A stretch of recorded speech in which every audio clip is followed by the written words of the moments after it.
a vengar. ¿Cuál era esa década? Los 70. Digo, hagamos memoria porque en serio que esto no fue hace mucho tiempo y la gente tiende a olvidarlo. Cuando ingresábamos en las librerías, la sección política en realidad no era política, era historia. Todos los libros de política, de Jenny, el Ateneo, eran libros de los años 70. Los de Reato, los de Joffre, los de Laje, los de Márquez, los de... bueno, en fin, todo el mundo cuando quería hablar de política en Argentina, entre el año 2003 y el año 2011 aproximadamente, ¿de qué hablaba? Hablaba de los años 70. Porque el kirchnerismo montó su relato épico en virtud de presentarse como montoneros que venían a vengar a los desaparecidos. Y cada 24 de marzo se convirtió en una fecha icónica porque de alguna forma cristalizaba la cultura que el kirchnerismo ofrecía a la sociedad. Setentismo, trabajo fundamental de la batalla cultural kirchnerista. En términos ideológicos, ¿qué paradigma abrazaron? Abrazaron al socialismo del siglo XXI. Socialismo del siglo XXI liderado por el Foro de Sao Paulo. Es decir, por Lula da Silva, por Fidel Castro, luego Raúl, por Hugo Chávez, integrado también por Evo Morales, Rafael Correa, Daniel Ortega, y acá cerquita Lugo estuvo un poquito nomás en... anoche hablamos sobre el amigo Lugo. Y nosotros aquí tuvimos al kirchnerismo.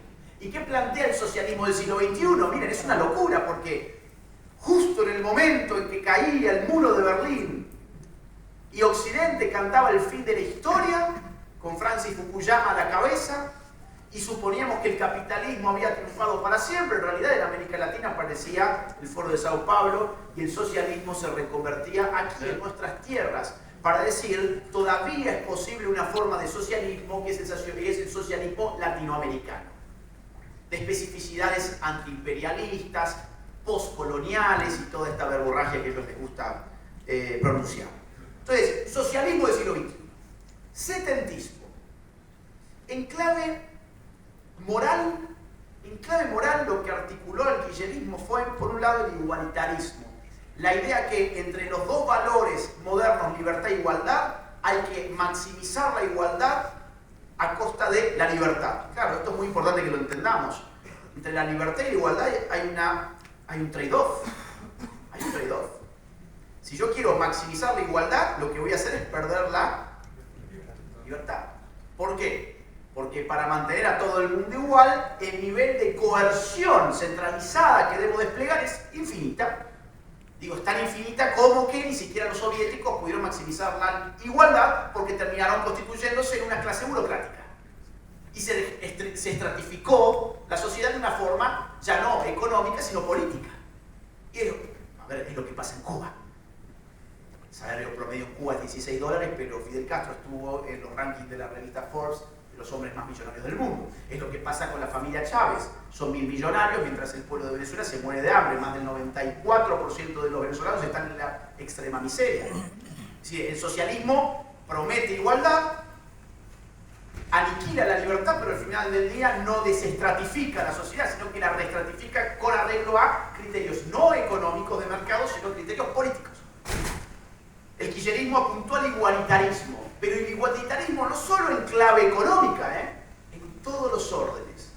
Era igual el que se esforzaba respecto del que no se esforzaba, era igual el que trabajaba y el que no trabajaba, era igual el que se sacaba 10 en el colegio que el que se sacaba 1, había que igualarlos, porque era injusto toda redistribución de los méritos y de las recompensas que fuera desigual. En todos los planos el kirchnerismo trató de nivelar, pero cuando uno nivela, ¿qué pasa? Se cae la vara, porque aquel que hace las cosas bien ya no tiene más los incentivos para continuar haciéndolas así. Y entonces entras en un ciclo de decadencia, en un círculo vicioso donde todo se va volviendo cada vez más y más decadente. El kirchnerismo apostó, además de por el igualitarismo, por el facilismo. La idea de que las cosas difíciles no vale la pena abordarlas.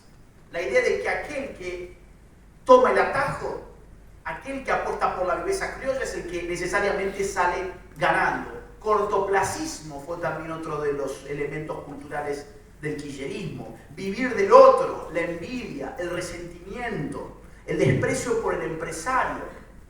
Todo esto configura la horrorosa herencia cultural del kirchnerismo. Ahora, ese es nuestro pasado. Tengo pocos minutos, así que tengo que pasar rápidamente al presente. ¿Qué estamos viviendo hoy? Ya no vivimos la hegemonía kirchnerista.